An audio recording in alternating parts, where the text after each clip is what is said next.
Assalamualaikum warahmatullahi wabarakatuh.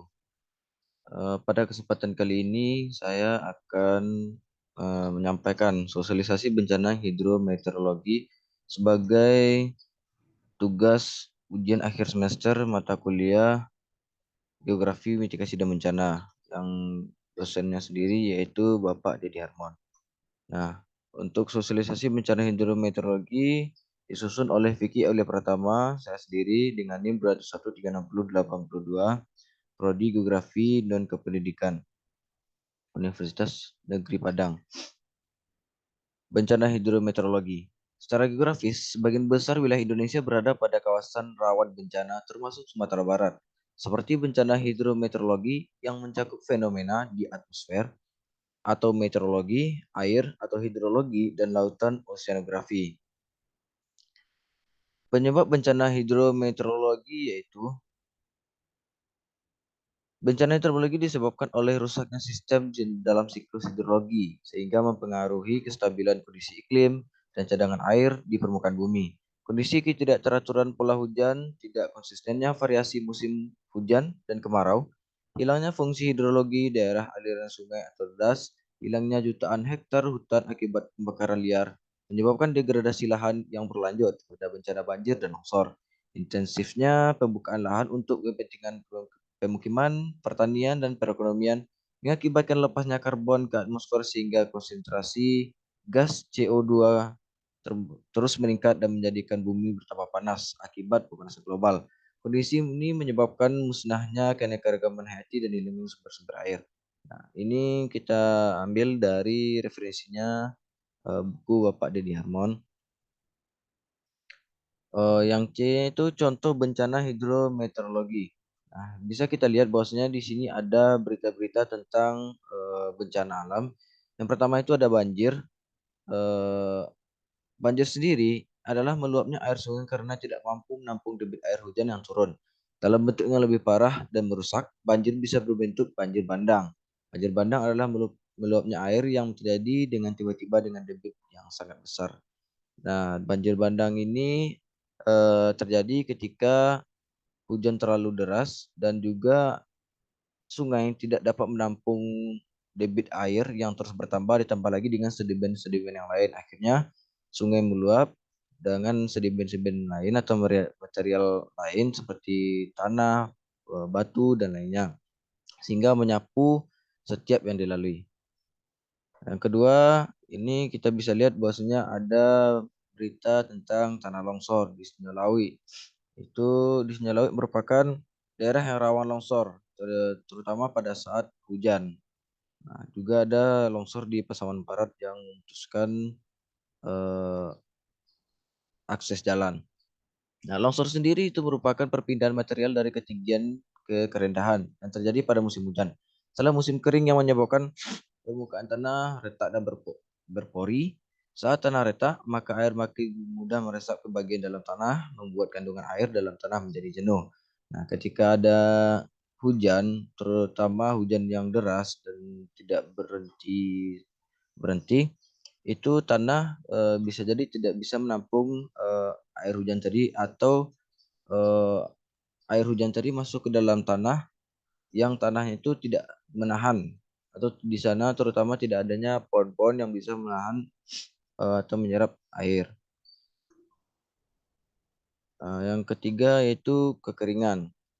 Di sini kita bisa lihat bahwasanya adanya kekeringan dan beritanya mengenai Bapak Presiden kita khawatir Indonesia dilanda kekeringan setelah musim pasang panjang. Nah, kekeringan sendiri terjadi akibat defisit curah hujan di suatu wilayah dalam waktu yang cukup panjang. Dampak utama kekeringan adalah minimnya akses air bersih untuk air minum dan gagal panen di ladang pertanian. Selain kelima bencana tersebut, masih banyak contoh bencana lainnya seperti kebakaran hutan, El Nino, La Nina, longsor, gelombang dingin, dan gelombang panas.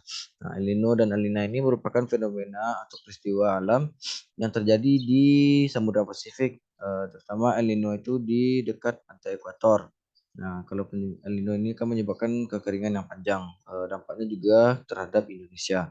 Nah, kekeringan panjang ini salah satunya nanti akan berdampak pada air bersih, di mana air di permukaan tanah yang bersihnya akan kering dan bisa jadi tanah-tanah itu mengalami kekeringan dan retak sehingga tanah atau lahan tidak bisa digunakan lagi untuk pertanian atau perkebunan. Nah, selanjutnya yaitu mengenai angin kencang. Angin kencang adalah angin yang bergerak dengan kecepatan lebih dari 27,8 km per jam. Angin akan berembus dari daerah dengan tekanan udara tinggi ke daerah tekanan udara yang rendah. Biasanya angin kencang ini paling banyak terjadi pada peralihan musim yang sering bersamaan dengan pembentukan awan cumulonimbus. Nah, kalau kita melihat bahwasanya ketika adanya awan tebal atau awan cumulonimbus sebelum hujan, maka itu ada angin yang cukup kencang daripada angin biasanya. Nah, apalagi angin yang benar-benar kencang yang mencapai 27,8 km per jam. Kita melihat bahwa dari fenomena tadi bahwasanya itu tidak lepas dari intensitas curah hujan. Nah, semua yang terjadi itu contoh bencana hidrometeorologi tadi itu tidak terlepas dari curah hujan. Nah, intensitas curah hujan kita bisa lihat di sini bahwasanya Badan Pusat Statistik atau BPS mencatat Sumatera Barat kembali menjadi provinsi dengan curah hujan tertinggi pada tahun 2021 kemarin. Nah, jumlahnya tercatat mencapai 5.332,3 mm dengan 257 hari hujan. Nah, Maluku berada di posisi kedua dengan curah hujan sebesar 5.307,4 mm pada tahun 2021. Selanjutnya ada Sulawesi Barat dengan curah hujan sebesar 4.596,1 mm. Kemudian curah hujan di Sulawesi Selatan mencapai 4.234 mm. Adapun curah hujan di Papua Barat sebesar 3.811,9 mm. Sepanjang tahun 2021, Indonesia mengalami fenomena La Nina sehingga curah hujan di wilayah sebagian Indonesia cenderung lebih basah. Di samping itu, pada awal 2022, Indonesia juga mengalami monsoon Asia dan ITCZ yang meningkatkan curah hujan.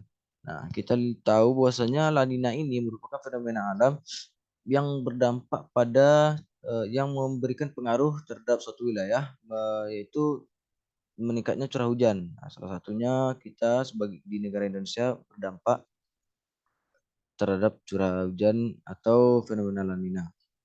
Nah, kita bisa lihat bahwasanya di Geoportal Data Bencana Indonesia, kita bisa lihat beberapa data-data mengenai bencana hidrometeorologi. Nah, eh, bahkan kita sudah bisa melihat persebaran titik-titik persebaran bencana hidrometeorologi. Salah satunya di banjir, kejadiannya banjir di Sumatera Barat itu pada tanggal 1 bulan 1 2022 sampai tanggal 10 maaf bulan 10 tanggal 31 itu titik persebaran banjir bisa kita lihat bahwasanya ada juga di Pulau Siberut atau di Mentawai, ada di Payakumbuh, Pariaman, Solo, Padang, dan selanjutnya itu ada tanah longsor. Bisa kita lihat bahwasanya ada di Padang menuju Solo, mungkin itu di Senjalawi, ada juga di Payakumbuh. Nah, ini peta lokasi kejadian bencana banjir BNPB ya di Indonesia. Kita bisa lihat bahwasanya di Sumatera Barat sendiri banjir pernah terjadi di Solo. eh, Nah, di tepatnya di air dingin seperti inilah poligonnya. Kita bisa lihat bahwasannya di air dingin pernah terjadi banjir pada tahun 2022 dan eh, banjir sendiri kita tahu bahwasanya merupakan bencana hidrometeorologi yang disebabkan oleh curah hujan yang tinggi dan juga bentuk dari permukaan bumi yang mungkin landai atau berpotensi untuk tergenangnya air. Nah, untuk mitigasi bencana hidrometeorologi sendiri itu kita ambil referensi dari buku Bapak Dedi Armon mengenai mitigasi bencana hidrometeorologi. Mitigasi bencana merupakan serangkaian upaya untuk mengurangi risiko bencana, baik melalui pembangunan fisik maupun penyadaran dan peningkatan kenamuan menghadapi ancaman bencana. Nah, Sekarang sosialisasi juga merupakan mitigasi bencana. Bahwasanya kita sudah memberitahu kepada masyarakat bahwasanya ketika terjadinya bencana atau akan terjadi bencana, terdapat ciri-ciri sebagai berikut. Bagaimana ciri-ciri akan terjadinya longsor? Secara umum kita ketahui bahwasanya curah hujan tinggi, eh, struktur tanah yang kurang bagus. Nah, itu juga dalam bentuk mitigasi bencana. Dan juga kita bisa melakukan sosialisasi atau penyuluhan bagaimana untuk menjaga lingkungan agar tidak terjadinya bencana hidrometeorologi tadi. Seperti contoh kita tidak membuang sampah ke sungai sehingga si sungai itu tidak bertumpuk dan aliran air tetap lancar. Untuk mitigasi bencana hidrometeorologi ialah upaya memperkecil jumlah korban jiwa dan kerugian harta benda akibat bencana alam itu. Tindakan yang perlu dilakukan meliputi tindakan sebelumnya saat terjadi dan setelah terjadinya bencana. Setiap bencana memerlukan tindakan prioritas dan kebutuhan informasi yang relatif berbeda. Nah, ketika bencana atau mitigasi bencana, kita harus ada skala prioritas, di mana kita ada skala yang harus kita selamatkan terlebih dahulu saat terjadinya bencana. Nah, untuk saat terjadinya bencana, kita melakukan mitigasi, di mana kita tidak menyelamatkan harta benda terlebih dahulu, tapi kita menyelamatkan diri kita sendiri dan anggota keluarga, orang-orang sekitar. Bagaimana kita terutama mengarahkan untuk menjauhi daerah yang akan terjadi bencana pada saat itu. Contohnya ketika hujan lebat dan adanya runtuhan sedimen di tebing, maka kita harus pergi atau menghindari tebing tersebut agar tidak terjadinya longsor dan berakibat kepada kita. Nah, untuk sebelum terjadinya kita melakukan sosialisasi dan setelah terjadinya kita mungkin melakukan evakuasi terhadap korban-korban yang akibat terjadinya bencana. Secara umum tindakan mitigasi bencana untuk mendapatkan informasi yang dibutuhkan saat penanganan bencana seperti wilayah beserta lokasi geografis bencana dan perkiraan populasi. Nah, kita untuk mitigasi bencana kita harus tahu bagaimana lokasi geografis daerah rawan bencana tersebut. Nah, perkiraan populasinya bagaimana sehingga kita bisa menyusun strategi atau perencanaan untuk melakukan mitigasi bencana. Status jalur transportasi dan komunikasi juga diperlukan. Bagaimana transportasi ke sana, aksesibilitas jika kita memerlukan transportasi yang berat menuju eh, wilayah bencana tersebut. Ketersediaan bahan makanan, fasilitas sanitasi, hunian, dan air bersih. Nah, jumlah korban juga harus kita data. Kondisi pelayanan, kerusakan, ketersediaan obat-obatan, peralatan medis, dan tenaga medis. Nah, ini sangat diperlukan saat mitigasi bencana. Nah, untuk bagaimana pelayanan terhadap masyarakat, terus kerusakan yang dialami masyarakat, baik itu harta benda dan lainnya, ketersediaan obat-obatan yang sangat penting, peralatan medis, dan tenaga medis sendiri. Yang keenam adalah lokasi dan jumlah penduduk yang mengungsi. Nah, kita harus mengetahui letak lokasi yang cocok untuk eh, masyarakat itu mengungsi dan jumlah pengungsiannya, jumlah penduduk untuk mengungsi itu berapa, sehingga kita bisa memperkirakan atau perencanaan kita matang untuk daerah pengungsian. Nah, estimasi jumlah orang hilang dan meninggal.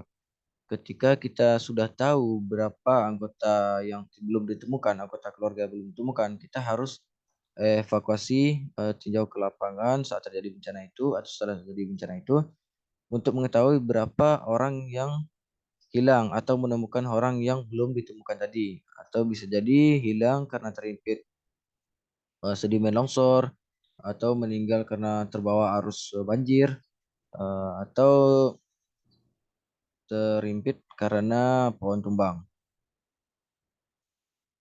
Nah, mungkin hanya itu sosialisasi bencana hidrometeorologi, yaitu dengan bencana seperti banjir, tanah longsor, angin kencang atau puting beliung, dan kekeringan.